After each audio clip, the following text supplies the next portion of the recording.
오늘은 나르시시스트 교회라는 제목으로 마가복음 9장 2절에서 13절까지의 말씀을 함께 생각해 보겠습니다.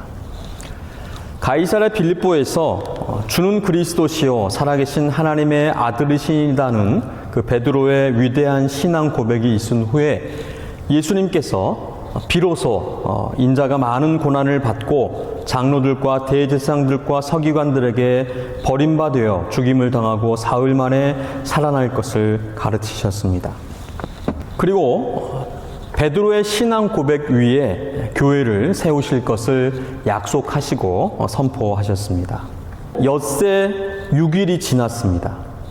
예수님께서 베드로와 야고보와 요한을 데리고 높은 산으로 올라가셨습니다.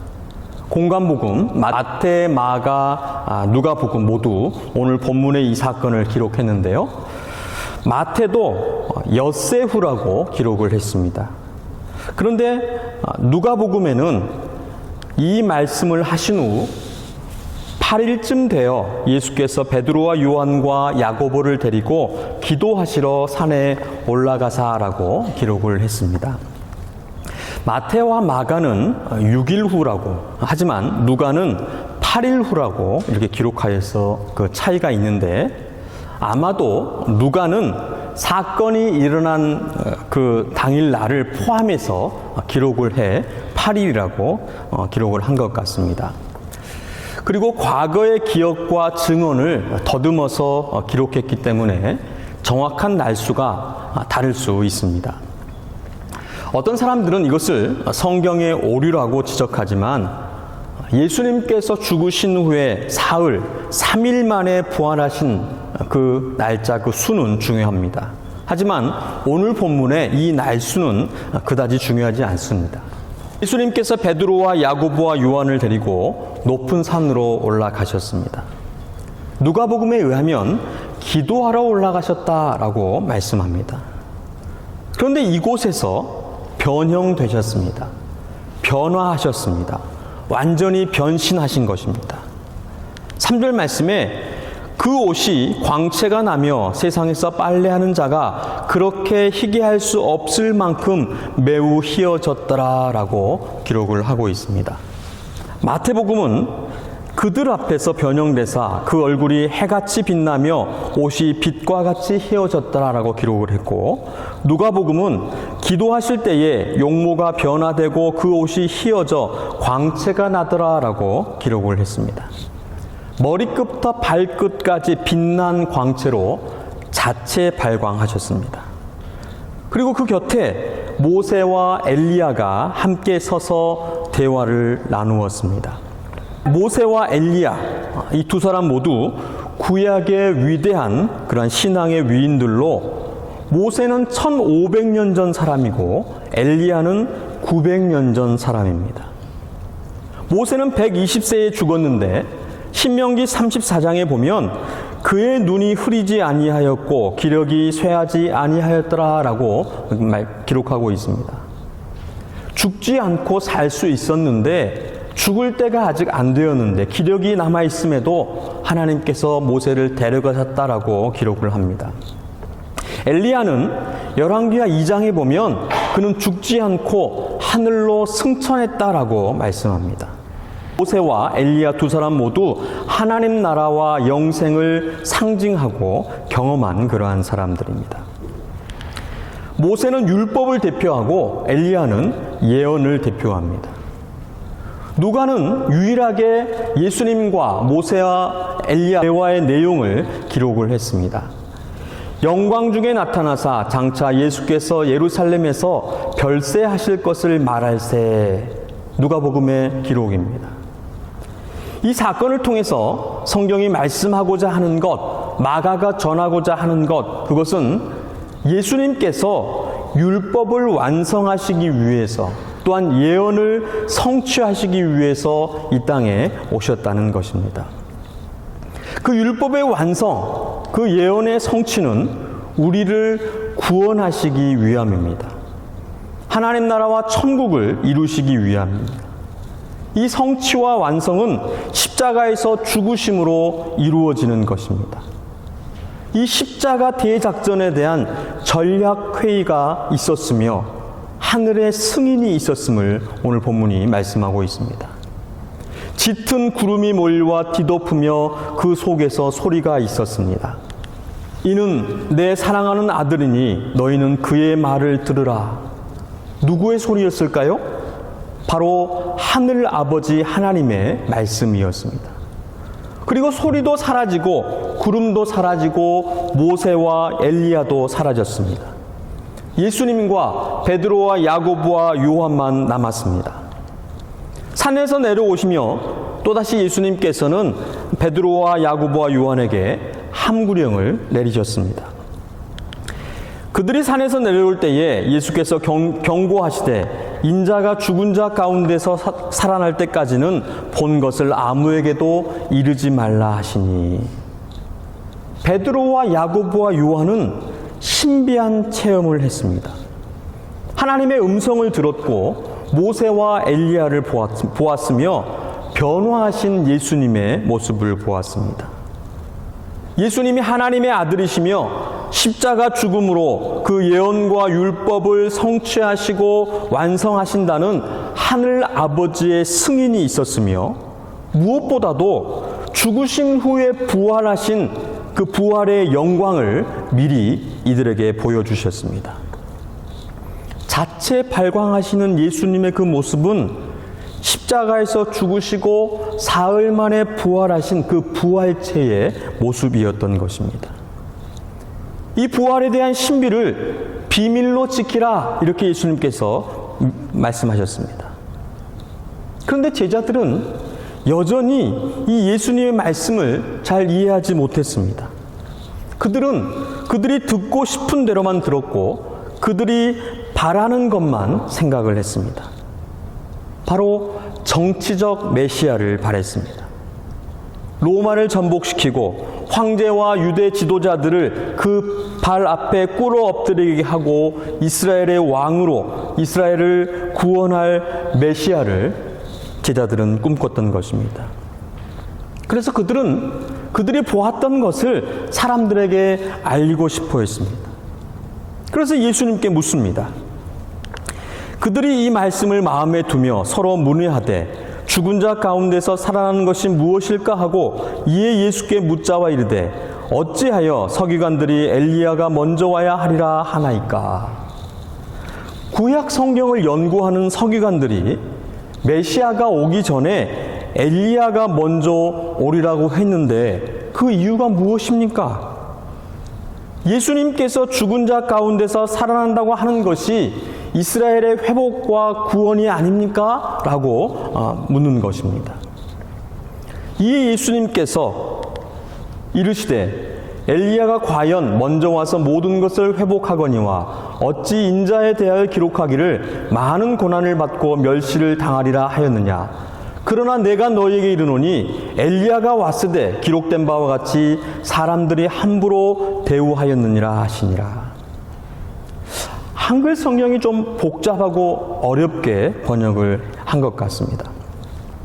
원어의 뜻을 풀어 설명하자면 엘리야가 먼저 와서 모든 것을 회복한다고 하는 그 서기관의 가르침, 말라기 선지자의 예언이 분명히 맞다. 그런데 메시아에 대한 예언에 많은 고난과 멸시를 당하리라고 했는데 엘리야의 그 회복과 메시아의 고난을 어떻게 연결하여 해결할 수 있을까? 엘리야는 이미 왔다. 이 엘리야는 저희가 앞에서 세례 요한을 살펴보면서 세례 요한이 엘리야라고 말씀을 드렸습니다. 이 엘리야가 이미 왔는데 그가 메시아의 길을 예비하고 회복시켰는데 그를 알아보지 못하고 함부로 대하였다. 이 또한 성경이 기록된 바이다. 그리고 메시아는 구원과 영광을 위해서 고난과 멸시를 받을 것이다. 이것이 12절과 13절 말씀의 뜻입니다.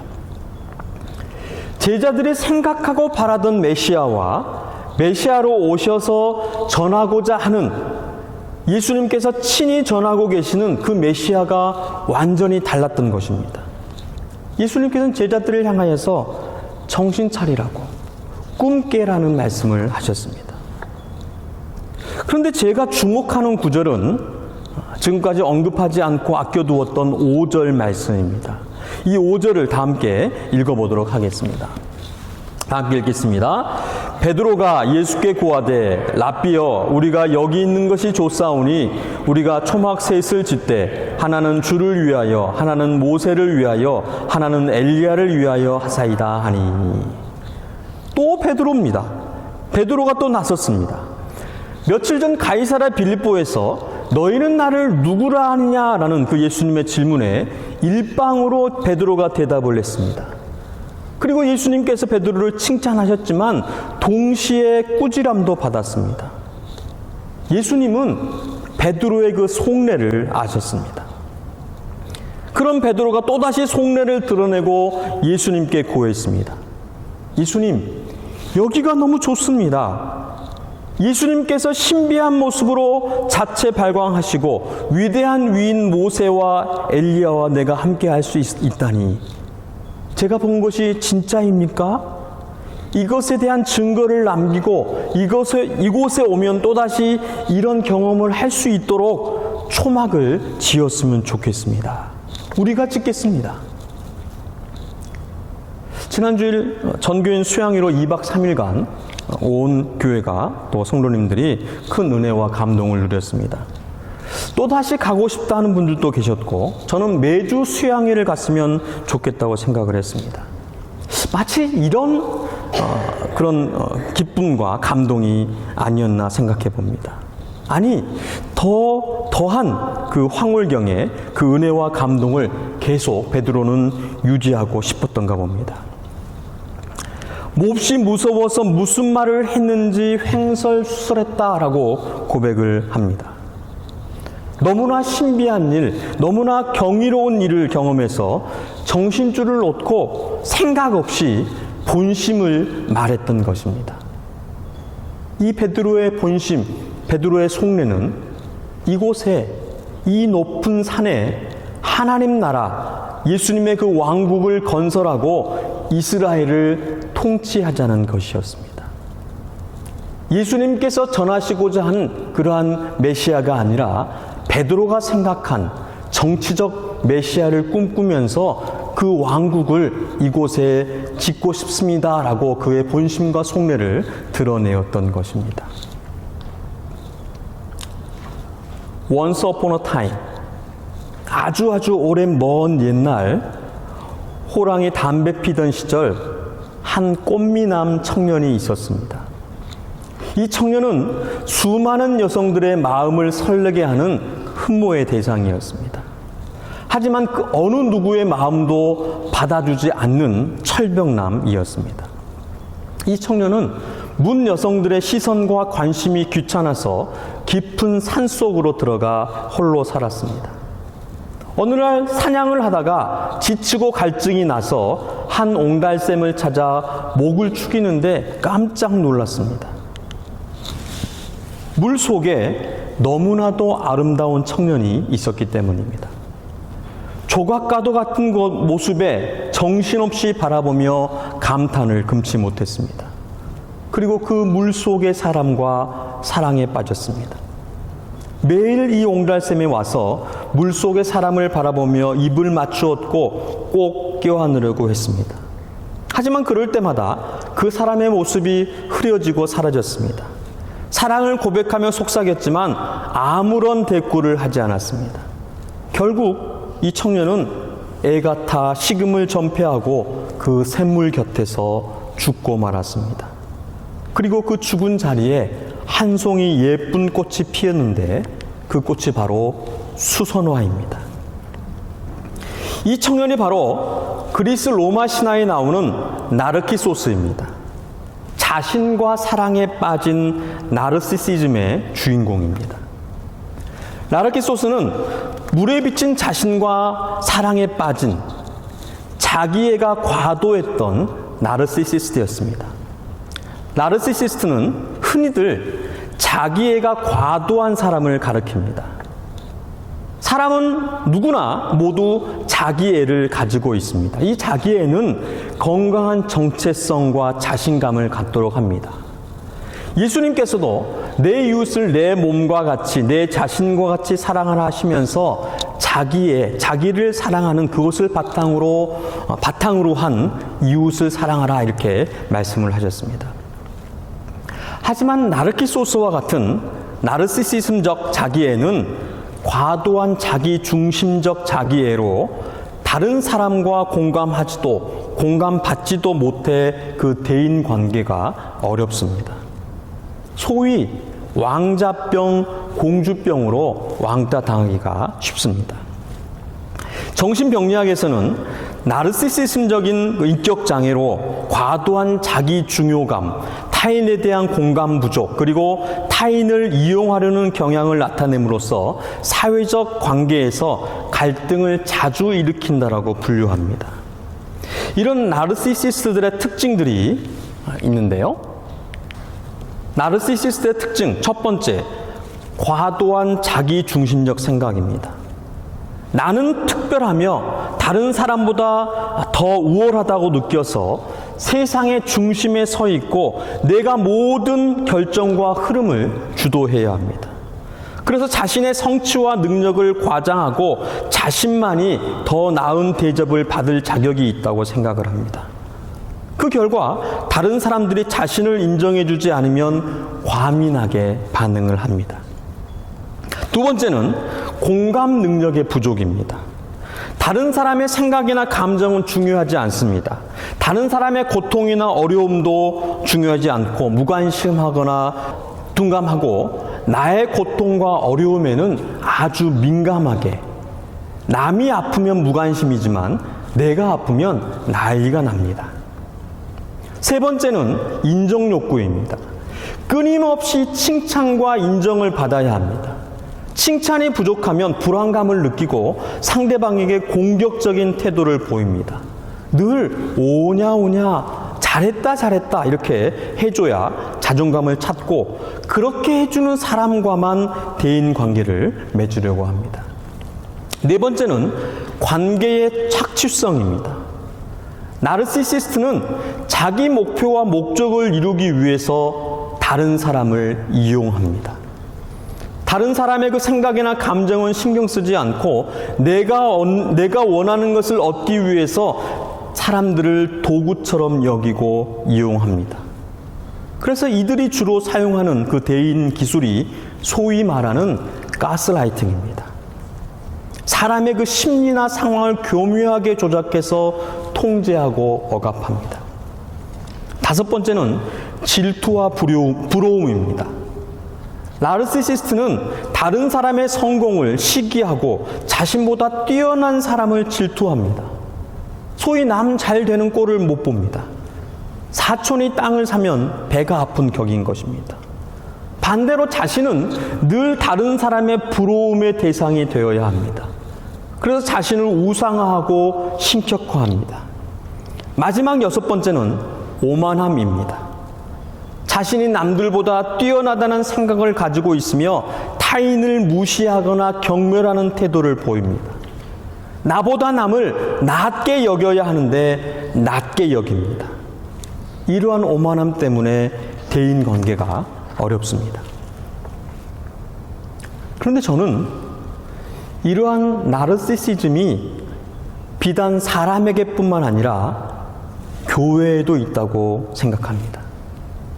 주는 그리스도시요 살아계신 하나님의 아들이시니다는 그 베드로의 신앙 고백 위에 오순절 다락방 성령의 역사로 시작된 교회, 이 교회가 2000여 년의 역사 속에서 나르시시스트로 세상과 소통하지 못하고 세상을 품어 그리스도에게로 인도하지 못하는 그리스도의 교회가 아닌 자기만의 교회와 하나님 나라를 이루어서 베드로의 그 신앙 고백과 오순절 성령의 그 충만함이 무색하게 오만한 기독교와 방자한 교회로 타락한 것입니다.